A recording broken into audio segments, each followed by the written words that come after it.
making that decision that you want to change or improve or get rid of it or minimize it. I think that's a decision. And unfortunately, sometimes, especially if you're married, then it means it takes two.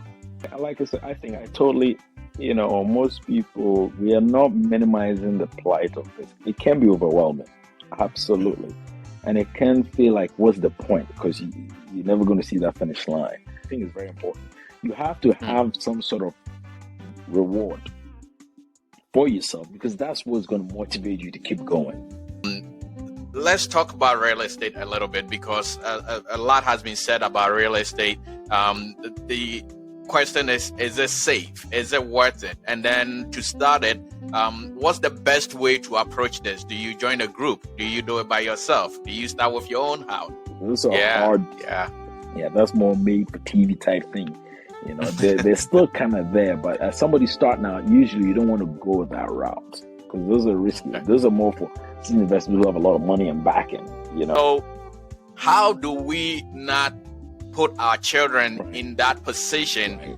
Because I believe that if our children don't have to take out a lot of student loans, it is one of the ways we are building wealth. So there are a lot of vehicles, kids, some of the kids, when they start learning, one of my assistants, as soon as they come, I tell them, you don't have any bills. You live at home.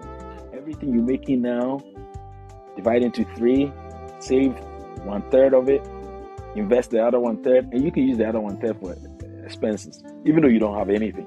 Yes. I think that there's real satisfaction in knowing when somebody's in need and you're in a position you can help. It's about making an impact.